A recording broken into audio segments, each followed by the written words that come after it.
നമസ്കാരം. Middle east വാർത്തകളിലേക്ക് സ്വാഗതം. നോക്കാം പ്രധാന വാർത്തകൾ.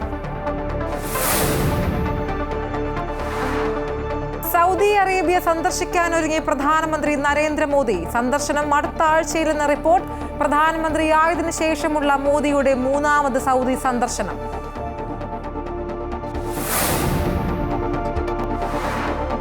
ഇന്ത്യയും UAEയും തമ്മിലുള്ള നയതന്ത്ര സൗഹൃദ ബന്ധം ദൃഢമാക്കി ദുബായ് കിരീടാവകാശിയുടെ ഇന്ത്യ സന്ദർശനം.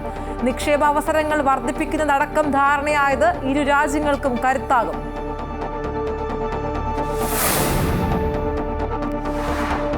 ട്രംപിന് മറുപടിയുമായി ചൈന. അമേരിക്കൻ ഉൽപ്പന്നങ്ങൾക്ക് 125% തീരുവ പ്രഖ്യാപിച്ചു. നാളെ മുതൽ പ്രാബല്യത്തിൽ. അമേരിക്കയ്ക്കെതിരെ ലോക വ്യാപാര സംഘടനയെ സമീപിച്ച് ചൈന.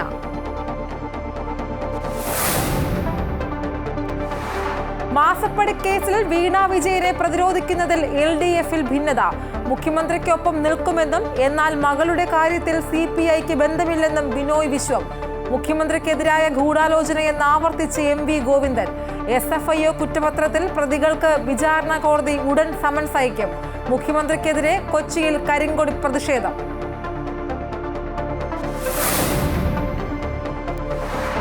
വയനാട് പുനരധിവാസത്തിനായി എൽസ്റ്റൺ എസ്റ്റേറ്റ് ഏറ്റെടുക്കാൻ സർക്കാരിന് ഹൈക്കോടതിയുടെ അനുമതി. നഷ്ടപരിഹാര തുകയായി 17 കോടി രൂപ കൂടി കെട്ടിവയ്ക്കണം. കൂടുതൽ നഷ്ടപരിഹാരം ആവശ്യപ്പെട്ടുള്ള എൽസ്റ്റൺ എസ്റ്റേറ്റിന്റെ ഹർജി കോടതി ഫയലിൽ സ്വീകരിച്ചു.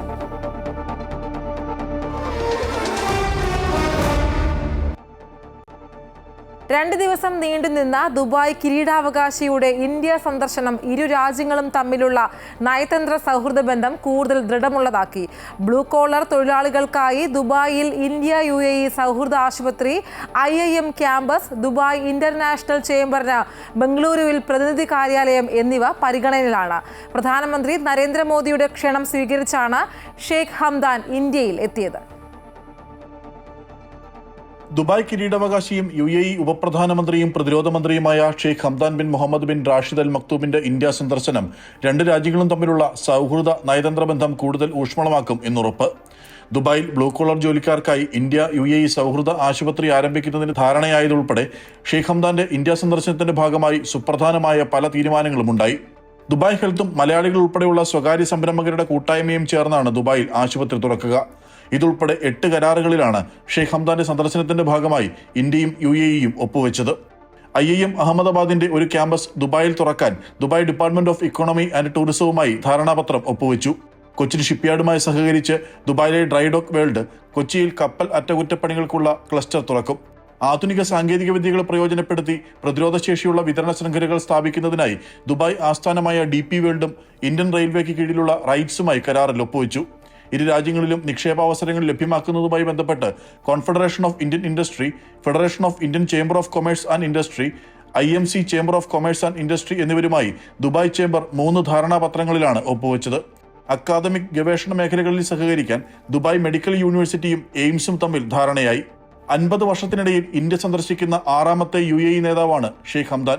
പ്രധാനമന്ത്രി നരേന്ദ്രമോദിക്കും ഇന്ത്യയിലെ ജനങ്ങൾക്കും നന്ദി പറഞ്ഞുകൊണ്ട് ഹിന്ദിയിലും ഇംഗ്ലീഷിലും അറബിക്കിലും സമൂഹ മാധ്യമമായ എക്സിൽ ഷെയ്ഖ് ഹംദാൻ ഇങ്ങനെ എഴുതി: അബുദാബി മുതൽ ന്യൂഡൽഹി വരെയും ദുബായ് മുതൽ മുംബൈ വരെയും അതിർത്തികളെ മറികടക്കുന്ന പൊതുവായ അഭിലാഷത്തിന്റെയും ധീരമായ കാഴ്ചപ്പാടിന്റെയും നേതൃത്വത്തിൽ വിജയകരമായ ആഗോള പങ്കാളിത്തത്തിന് ഒരു മാനദണ്ഡം സൃഷ്ടിച്ചുകൊണ്ട് സൗഹൃദത്തിന്റെയും സഹകരണത്തിന്റെയും പാലങ്ങൾ ഞങ്ങൾ നിർമ്മിക്കുകയാണ്. Amrita news, Dubai. ഇന്ത്യൻ ബിസിനസ്സുകാർക്ക് ആഗോള വിപണികളിലേക്കുള്ള വ്യാപാരം സുഗമമാക്കുക എന്ന ലക്ഷ്യത്തോടെ ദുബായിൽ ആരംഭിക്കുന്ന ഭാരത് മാർട്ടിന്റെ നിർമ്മാണം ആരംഭിച്ചു. Business to business, business to consumer വ്യാപാരം സാധ്യമാക്കുന്ന ഭാരത് മാർട്ട് ദുബായ് ആസ്ഥാനമായ DP വേൾഡ് ആണ് നിർമ്മിക്കുന്നത്. ദുബായ് കിരീടാവകാശിയും ഉപപ്രധാനമന്ത്രിയും പ്രതിരോധ മന്ത്രിയും ദുബായ് എക്സിക്യൂട്ടീവ് കൗൺസിൽ ചെയർമാനുമായ Sheikh Hamdan bin Mohammed bin Rashid Al മക്തൂമിന്റെ ഇന്ത്യ സന്ദർശനത്തിനിടെ കേന്ദ്ര വാണിജ്യ വ്യവസായ മന്ത്രി Piyush Goyal, DP world group ചെയർമാനും CEOയുമായ സുൽത്താൻ അഹമ്മദ് ബിൻ സുലായം എന്നിവരുടെ സാന്നിധ്യത്തിലാണ് പദ്ധതിയുടെ വെർച്വൽ മോഡൽ അനാച്ഛാദനം ചെയ്തത്. 2026 അവസാനത്തോടെ ഭാരത് മാർട്ട് തുറക്കും.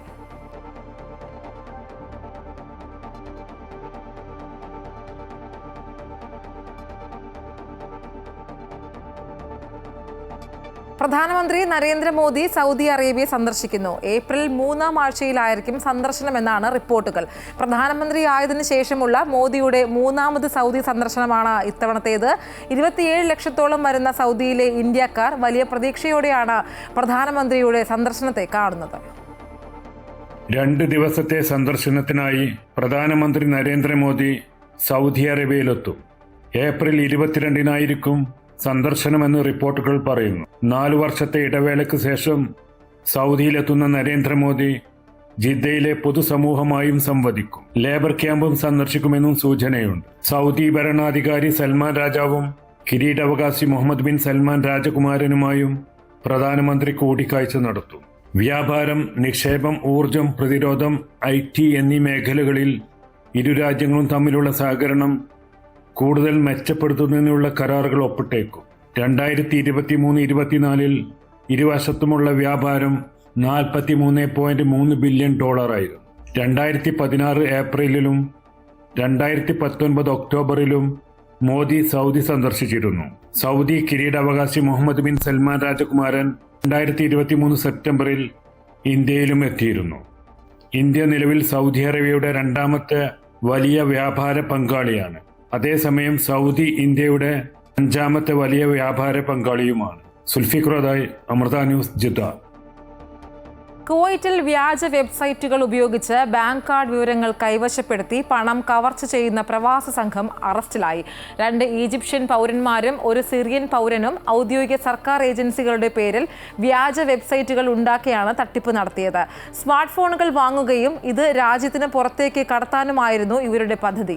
തുടർച്ചയായ അന്വേഷണങ്ങളിലൂടെയും ഫീൽഡ് ഓപ്പറേഷനിലൂടെയും ബാങ്ക് കാർഡ് വിവരങ്ങൾ പകർത്താൻ ഉപയോഗിക്കുന്ന ഇലക്ട്രോണിക് ഉപകരണങ്ങൾ, നിരവധി സ്മാർട്ട് ഫോണുകൾ, വ്യാജരേഖകൾ എന്നിവ സഹിതമാണ് പ്രതികളെ പിടികൂടിയത്.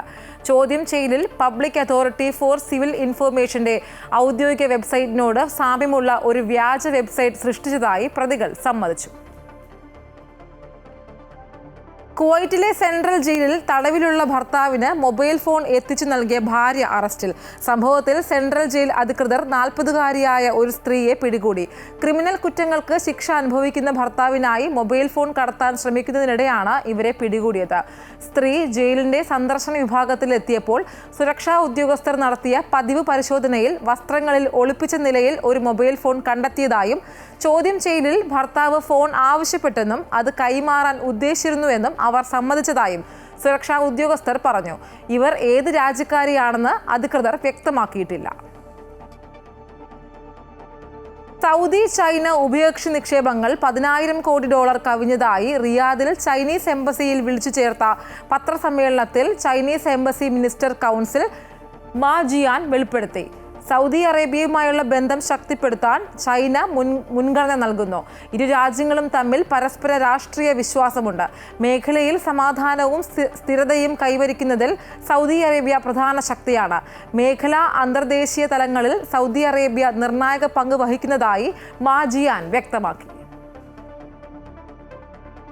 ട്രംപിന്റെ നീക്കത്തിന് മറുപടിയുമായി ചൈന US ഉൽപ്പന്നങ്ങൾക്ക് 125% തീരുവ ചുമത്തി ശനിയാഴ്ച മുതൽ പ്രാബല്യത്തിൽ വരും. അമേരിക്കയുടെ പുതിയ താരിഫുകൾക്കെതിരെ ലോക വ്യാപാര സംഘടനയിൽ ചൈന കേസ് ഫയൽ ചെയ്യുമെന്നും റിപ്പോർട്ടുകളുണ്ട്. ചൈനയ്ക്ക് മേൽ 145% അധിക തീരുവ ഏർപ്പെടുത്തിയ അമേരിക്കൻ നടപടിക്ക് പിന്നാലെയാണ് ചൈനയും നികുതി വർദ്ധിപ്പിച്ചത്. പകരം തീരുവ നയം 90 ദിവസത്തേക്ക് മരവിപ്പിച്ച നടപടിയിൽ നിന്ന് ചൈനയെ ഒഴിവാക്കിയപ്പോൾ അതേ നാണയത്തിൽ തന്നെ തിരിച്ചടിക്കുകയാണ് ചൈന. US ഉൽപ്പന്നങ്ങൾക്കുള്ള തീരുവ 84%-ൽ നിന്നാണ് 125%-മായി ചൈന ഉയർത്തുന്നത്. ചൈനയ്ക്ക് മേൽ അസാധാരണമായി ഉയർന്ന തീരുവ ചുമത്തുന്ന US നടപടി അന്താരാഷ്ട്ര സാമ്പത്തിക വ്യാപാര നിയമങ്ങൾ, അടിസ്ഥാന സാമ്പത്തിക നിയമങ്ങൾ എന്നിവയുടെ ഗുരുതരമായ ലംഘനമാണെന്നും ഏകപക്ഷീയമായ ഭീഷണിപ്പെടുത്തലാണെന്നും ചൈനീസ് ധനമന്ത്രാലയം പറഞ്ഞു. അമേരിക്കയുടെ ഭീഷണിയെ ചെറുക്കുന്നതിൽ രാജ്യത്തിനൊപ്പം ചേരാൻ Chinese president Xi Jinping European യൂണിയനോട് അഭ്യർത്ഥിച്ചിട്ടുണ്ട്. 3 തവണ ചൈനയ്ക്ക് മേൽ US അധിക തീരുവ ഏർപ്പെടുത്തിയതോടെയാണ് ചൈനയുടെ നിർണായക നീക്കം. ട്രംപിന്റെ പകരച്ചുങ്ക പ്രഖ്യാപനത്തിന് പിന്നാലെ ആഗോള സാമ്പത്തിക മേഖലയിലുണ്ടായ കുഴപ്പങ്ങളുടെ പൂർണ്ണ ഉത്തരവാദിത്തം US ഏറ്റെടുക്കണമെന്നും ചൈന ആവശ്യപ്പെട്ടു. News desk, Amrita TV. Exalogic കേസിൽ വീണ വിജയനെ പ്രതിരോധിക്കുന്നതിൽ ഇടതുമുന്നണിയിൽ ഭിന്നത. വീണ വിജയനെ പിന്തുണയ്ക്കാതെ CPI മുഖ്യമന്ത്രിക്കൊപ്പം നിൽക്കുമെന്നും എന്നാൽ മകളുടെ കാര്യത്തിൽ CPIക്ക് ബന്ധമില്ലെന്നും സംസ്ഥാന സെക്രട്ടറി ബിനോയ് വിശ്വം. അതേസമയം കേസ് രാഷ്ട്രീയ പ്രേരിതമെന്ന് ആരോപിച്ച് വീണ വിജയനുള്ള സംരക്ഷണം ആവർത്തിക്കുകയാണ് CPM സംസ്ഥാന സെക്രട്ടറി. എക്സാലോജി കേസിൽ വീണ വിജയനെതിരെ SFIO കുറ്റപത്രം സമർപ്പിച്ചതോടെ മുഖ്യമന്ത്രിയെയും മകളെയും പൂർണ്ണമായും പ്രതിരോധിച്ചാണ് CPM ദേശീയ നേതൃത്വമടക്കം രംഗത്തുള്ളത്. കേസ് രാഷ്ട്രീയ പ്രേരിതമെന്നും മുഖ്യമന്ത്രിയുടെ മകളായതുകൊണ്ട് മാത്രമാണ് ചർച്ചയാക്കുന്നതെന്നും CPM പ്രതിരോധിക്കുമ്പോഴാണ് മുന്നണിക്കുള്ളിൽ CPI വ്യത്യസ്ത നിലപാടെടുക്കുന്നത്. മുഖ്യമന്ത്രിയെ രാഷ്ട്രീയമായി ആക്രമിച്ചാൽ അത് നേരിടുമെന്നും അദ്ദേഹത്തോടൊപ്പം നിലകൊള്ളുമെന്നും CPI വ്യക്തമാക്കുന്നു. എന്നാൽ മകളുടെ കാര്യത്തിൽ ആ പിന്തുണ ഇല്ല എന്ന് നിലപാട് അറിയിക്കുകയാണ് സംസ്ഥാന സെക്രട്ടറി ബിനോയ് വിശ്വം. മുഖ്യമന്ത്രിയുടെ മകളുടെ കമ്പനിയുടെ കാര്യങ്ങൾ കമ്മ്യൂണിസ്റ്റ് പാർട്ടിയുടെ വിഷയമല്ല. കമ്മ്യൂണിസ്റ്റ് പാർട്ടിയുടെ നിലപാട് ഞാൻ പറഞ്ഞു. മുഖ്യമന്ത്രിയുടെ കൂടെ കമ്മ്യൂണിസ്റ്റ് പാർട്ടി നിൽക്കും. LDF മുഖ്യമന്ത്രിയുടെ കൂടെ നിൽക്കുകയും ചെയ്യും. എന്നാൽ മുഖ്യമന്ത്രിയുടെ മകനോ അല്ലെങ്കിൽ വേറൊരാളോ മകളോ വേറൊരു ബന്ധുവോ ആരെങ്കിലുമൊക്കെ അവരെല്ലാം പൗരന്മാരാണ്, പ്രായപൂർത്തിയായവർ. അവർക്കൊരു കമ്പനി ഉണ്ടാക്കാം, കമ്പനിയുടെ ഭാഗമായിട്ട് ഉടമ്പടി ഉണ്ടാക്കാം, അതൊക്കെ ചെയ്യാം. അതുമായി ബന്ധപ്പെട്ട കേസുകൾ ആ വഴിക്ക് നീങ്ങും. അതിൽ കമ്മ്യൂണിസ്റ്റ് പാർട്ടിക്ക് രാഷ്ട്രീയമായ താല്പര്യമില്ല.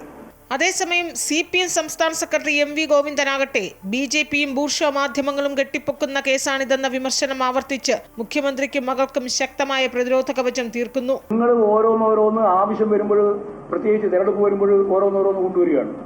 ആ കൊണ്ടുവരുന്നതിനെ ഉപയോഗപ്പെടുത്തിയിട്ട് ഗവൺമെന്റിനെയും പാർട്ടിയെയും തകർക്കാൻ കഴിയുമെന്നുള്ള ഒരു തെറ്റിദ്ധാരണ നിങ്ങൾക്ക് വേണ്ട. കഴിഞ്ഞ പ്രാവശ്യം ചെയ്തത് നിങ്ങൾ നോക്കി നടന്നിട്ടില്ല. ഇനി ഈ പ്രാവശ്യം ഒട്ടും നടന്നില്ല. അമൃത ന്യൂസ്, തിരുവനന്തപുരം. മാസപ്പടി കേസിൽ SFIO സമർപ്പിച്ച കുറ്റപത്രത്തിൽ നടപടി സ്വീകരിച്ച് ജുഡീഷ്യൽ ഫസ്റ്റ് ക്ലാസ് മജിസ്ട്രേറ്റ് കോടതി. സൂക്ഷ്മ പരിശോധനയ്ക്ക് ശേഷമാണ് കേസ് ഫയലിൽ സ്വീകരിച്ചത്. കേസിൽ പ്രതികളാക്കപ്പെട്ട 13 പേർക്കും ഉടൻ സമൻസ് അയക്കാനുള്ള നടപടികൾ സ്വീകരിക്കും. സാമ്പത്തിക കുറ്റകൃത്യങ്ങൾ പരിഗണിക്കുന്ന ജുഡീഷ്യൽ ഫസ്റ്റ് ക്ലാസ് മജിസ്ട്രേറ്റ് കോടതി 7-നാണ് കുറ്റപത്രം SFIO കൈമാറിയത്. മുഖ്യമന്ത്രിയുടെ മകൾ വീണ വിജയനെ പ്രതി ചേർത്തുകൊണ്ടാണ് കേസിൽ SFIO കുറ്റപത്രം സമർപ്പിച്ചത്. സെഷൻസ് കേസാക്കി നമ്പർ ഇടുകയാണ് കേസിന്റെ അടുത്ത ഘട്ടം. പിന്നീട് ഒന്നാം പ്രതിയായ CMRL MD ശശിധരൻ കർത്ത മുതൽ കുറ്റപത്രത്തിൽ പ്രതിപട്ടികയിലുള്ള എതിർകക്ഷികൾക്ക് നോട്ടീസ് അയക്കും. ഇതിൽ 4 പ്രതികൾ 4 കമ്പനികളാണ്. കേസിൽ SFIO കുറ്റപത്രത്തിൽ ഉന്നയിച്ച കുറ്റങ്ങൾ പ്രഥമദൃഷ്ട്യാ നിലനിൽക്കുമെന്നാണ് കോടതി വിലയിരുത്തൽ. സേവനമൊന്നും നൽകാതെ വീണ വിജയൻ 2.70 കോടി കൈപ്പറ്റിയെന്നാണ് SFIO കണ്ടെത്തൽ. CMRLന് പുറമെ എംപവർ ഇന്ത്യ എന്ന കമ്പനിയിൽ നിന്നും പണം എക്സാലോജിക്കിലേക്ക് എത്തിയിട്ടുണ്ടെന്ന് SFIO പറയുന്നു. SFIO നൽകിയ കുറ്റപത്രത്തിന്റെ പകർപ്പ് ലഭിക്കാൻ എൻഫോഴ്സ്മെന്റ് ഡയറക്ടറേറ്റ് കഴിഞ്ഞ ദിവസം കോടതിയിൽ അപേക്ഷ നൽകിയിരുന്നു. കള്ളപ്പണം വെളുപ്പിക്കൽ, വിദേശ നാണയ വിനിമയ ചട്ടലംഘനം എന്നിവ SFIO കണ്ടെത്തിയാലും EDക്കാണ് ഇത്തരം കേസുകളുടെ പ്രോസിക്യൂഷൻ ചുമതല. കേസിൽ PMLA, FEMA കുറ്റങ്ങൾ കണ്ടെത്തിയാൽ പ്രതിപട്ടികയിലുള്ളവരുടെ സ്വത്തുക്കൾ കണ്ടുകെട്ടുന്ന നടപടിയിലേക്ക് EDക്ക് കടക്കാൻ കഴിയും. അമൃത ന്യൂസ്, കൊച്ചി. വയനാട് പുനരധിവാസത്തിനായി എൽസ്റ്റൺ എസ്റ്റേറ്റിന്റെ ഭൂമി ഏറ്റെടുക്കലുമായി സർക്കാരിന് മുന്നോട്ട് പോകാമെന്ന് ഹൈക്കോടതി. 17 കോടി രൂപ കൂടി അധികമായി സർക്കാർ രജിസ്ട്രിയിൽ കെട്ടിവയ്ക്കണമെന്ന് കോടതി നിർദ്ദേശിച്ചു. എസ്റ്റേറ്റിന് തുക നിശ്ചയിച്ചത് വേണ്ടത്ര പരിശോധന ഇല്ലാതെയാണെന്നും 549 കോടി നഷ്ടപരിഹാരം വേണമെന്നുമായിരുന്നു എൽസ്റ്റന്റെ ആവശ്യം. ഇപ്പോൾ ഈ ആവശ്യം പരിഗണിക്കാനാവില്ലെന്ന് കോടതി വ്യക്തമാക്കി.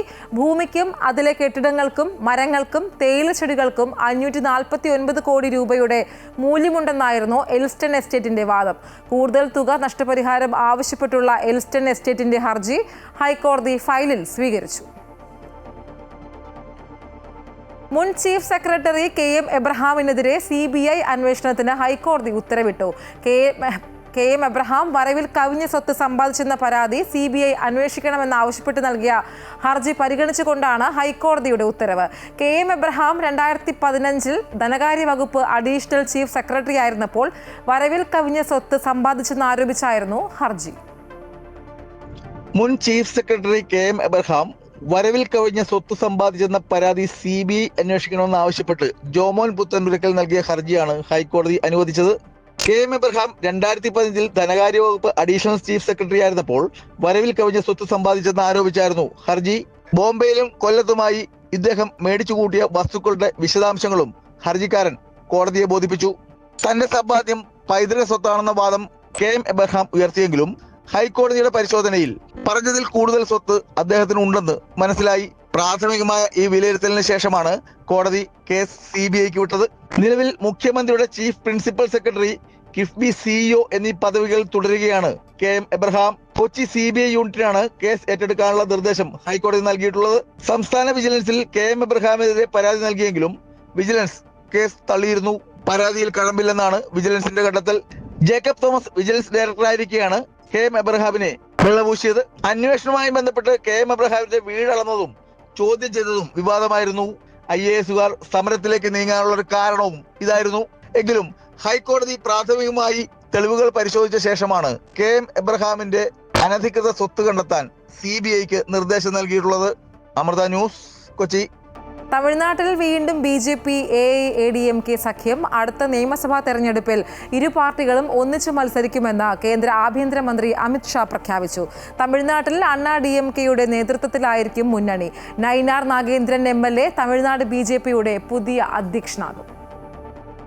BJPയും AIADMKയും ഒന്നിച്ചു മുന്നോട്ടു പോകുമെന്ന പ്രഖ്യാപനം അണ്ണാ DMK ജനറൽ സെക്രട്ടറി K പളനിസ്വാമിയുടെ സാന്നിധ്യത്തിലായിരുന്നു. ചെന്നൈയിൽ BJPയുടെയും AIADMKയുടെയും നേതാക്കൾ പങ്കെടുത്ത ചർച്ചയ്ക്കൊടുവിലാണ് സഖ്യ തീരുമാനമുണ്ടായത്. അടുത്ത നിയമസഭാ തെരഞ്ഞെടുപ്പിൽ സഖ്യം മത്സരരംഗത്തുണ്ടാകുമെന്ന് അമിത് ഷാ പറഞ്ഞു. എടപ്പാടി മുഖ്യമന്ത്രി സ്ഥാനാർത്ഥിയാകും. नरेंद्र मोदी जी के नेतृत्व में और राज्य स्तर पर AIADMK के नेता एड़ापाड़ी जी के नेतृत्व में लड़ा जाएगा.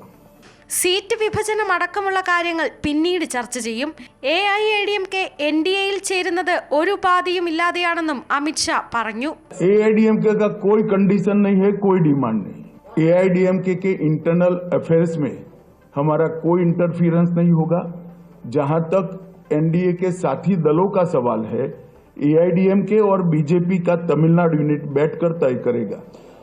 സഖ്യം പുനഃസ്ഥാപിക്കുന്നതിന് അണ്ണാ DMK general secretary Edappadi K Palaniswami ഈ മാസം ആദ്യം ആഭ്യന്തരമന്ത്രി അമിത് ഷായുമായി ഡൽഹിയിൽ കൂടിക്കാഴ്ച നടത്തിയിരുന്നു.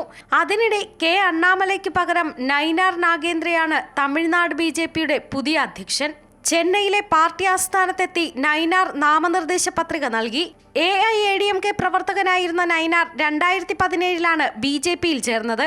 BJPയുടെ നിയമസഭാ കക്ഷി നേതാവായ നയിനാർ തിരുനെൽവേലിയിൽ നിന്നുള്ള MLA ആണ്. News desk Amrita TV. വിദ്യാർത്ഥികളുടെ ഹാജർ, മൊബൈൽ ഫോൺ എന്നിവയുടെ ഉപയോഗം സംബന്ധിച്ച കർശന നിർദ്ദേശങ്ങൾ UAE വിദ്യാഭ്യാസ വകുപ്പ് പുറപ്പെടുവിച്ചു. ക്ലാസ് റൂമിലോ സ്കൂൾ പരിസരങ്ങളിലോ വിദ്യാർത്ഥികൾ മൊബൈൽ ഫോൺ കൊണ്ടുവരുന്നതും ഉപയോഗിക്കുന്നതും കർശനമായി വിലക്കി. iPad ഉൾപ്പെടെയുള്ള ടാബ്ലറ്റുകൾ ഉപയോഗിക്കുന്നതിനും വിലക്കുണ്ട്. എന്നാൽ സ്വകാര്യ ആവശ്യത്തിനുള്ളതോ മന്ത്രാലയം നൽകിയതോ ആയ പൂർണ്ണമായും ചാർജ് ചെയ്ത ലാപ്ടോപ്പുകൾ, ആവശ്യം വേണ്ട പഠനോപകരണങ്ങൾ എന്നിവ കൊണ്ടുവരാം. നിർദ്ദേശത്തിന് വിരുദ്ധമായി മൊബൈൽ ഫോൺ കൊണ്ടുവന്നാൽ അവ കണ്ടുകെട്ടുകയും വിദ്യാർത്ഥിയുടെ പെരുമാറ്റ ദൂഷ്യമായി കണക്കാക്കുകയും ചെയ്യുമെന്ന് മന്ത്രാലയം അറിയിച്ചു.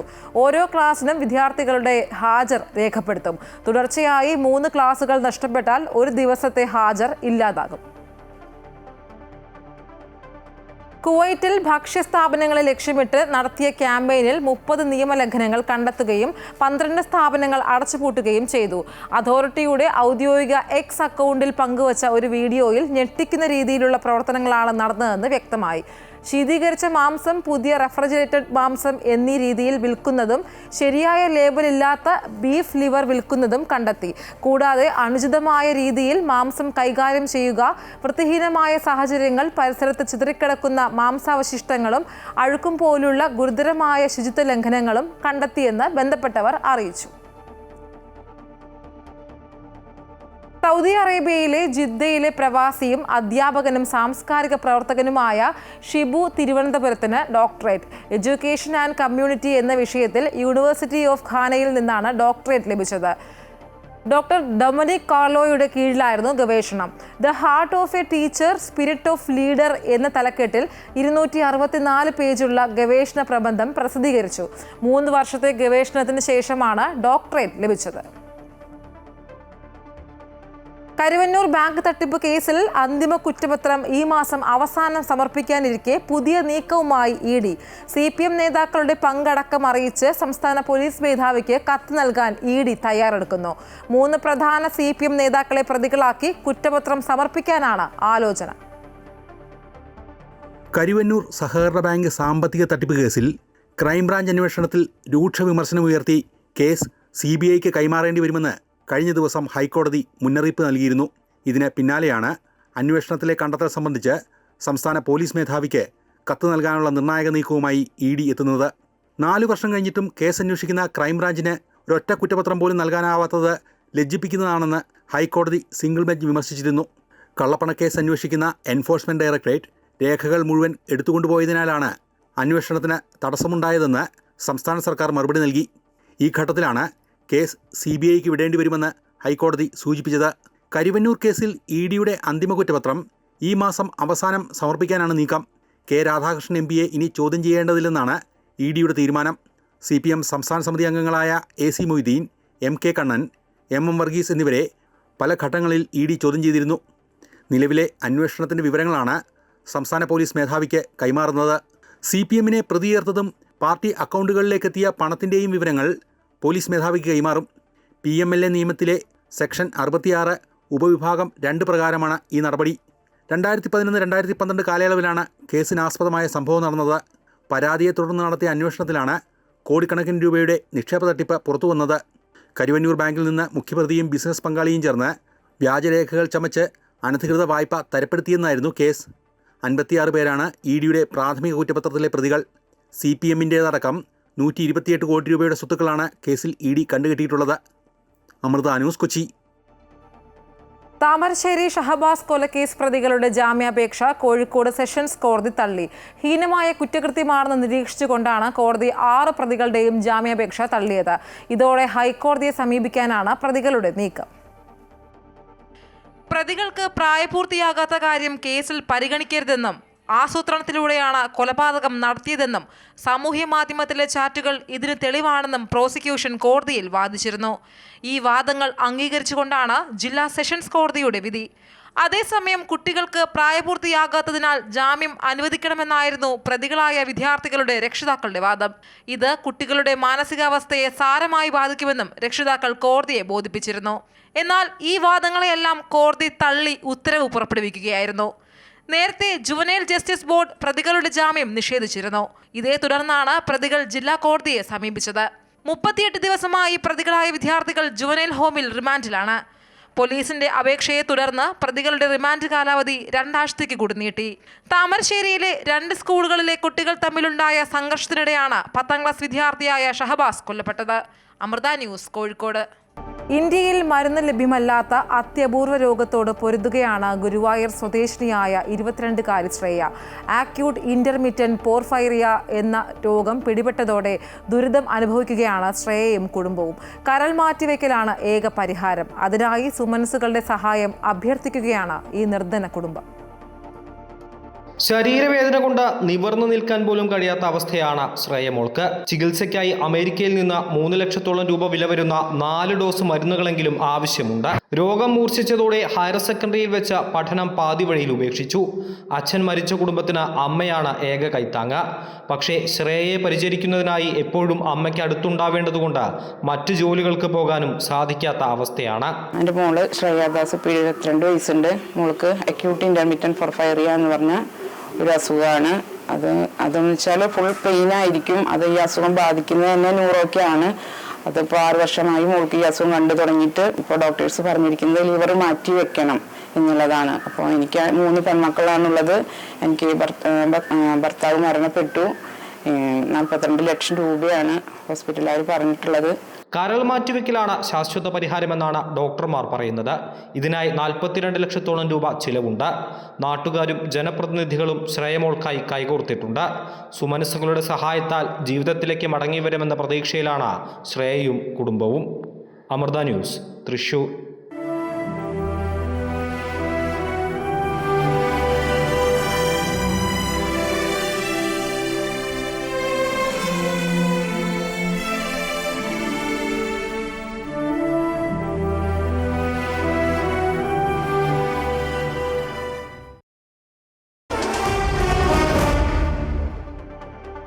സച്ചിൻ ടെണ്ടുൽക്കറുടെ വിമർശനത്തിന് ശേഷം ഏകദിനത്തിലെ വിവാദപരമായ 2 പന്ത് നിയമങ്ങളിൽ മാറ്റങ്ങൾ വരുത്താൻ ICC. ബാറ്റിനും പന്തിനും ഇടയിലുള്ള ബാലൻസ് പുനഃസ്ഥാപിക്കാനും റിവേഴ്സ് സ്വിംഗ് ബൗളിംഗ് തിരിച്ചു കൊണ്ടുവരാനുമായി നിയമത്തിൽ ഭാഗികമായ മാറ്റം വരുത്താൻ ICC ക്രിക്കറ്റ് കമ്മിറ്റി ശുപാർശ ചെയ്തിട്ടുണ്ടെന്നാണ് റിപ്പോർട്ടുകൾ. ക്രിക്കറ്റ് ഇതിഹാസം സച്ചിൻ ടെണ്ടുൽക്കർ 2 പന്ത് നിയമത്തിന്റെ കടുത്ത വിമർശകനായിരുന്നു. ഏകദിന ക്രിക്കറ്റിൽ 2 പുതിയ പന്തുകൾ ഉപയോഗിക്കുന്നത് വിനാശകരമായ ഒരു രീതിയാണ്. അവസാന ഓവറുകളിൽ ബൗളർമാർക്ക് റിവേഴ്സ് സ്വിംഗ് അവസരങ്ങൾ ഇത് നഷ്ടപ്പെടുത്തുന്നുവെന്ന് സച്ചിൻ ടെണ്ടുൽക്കർ വാദിച്ചിരുന്നു. മുൻ പേസർ ബ്രൈറ്റ് ലീയും ഈ ആശങ്ക പങ്കുവച്ചിരുന്നു. സിംബാബ്വേയിൽ നടക്കുന്ന ICC മീറ്റിംഗുകളിലാണ് ഈ വിഷയം ചർച്ച ചെയ്യുന്നത്. മിഡിൽ ഈസ്റ്റ് വാർത്തകൾ ഇവിടെ സമാപിക്കുന്നു. കൂടുതൽ വാർത്തകൾക്കായി അമൃത ന്യൂസ് യൂട്യൂബ് കാണുക. നമസ്കാരം.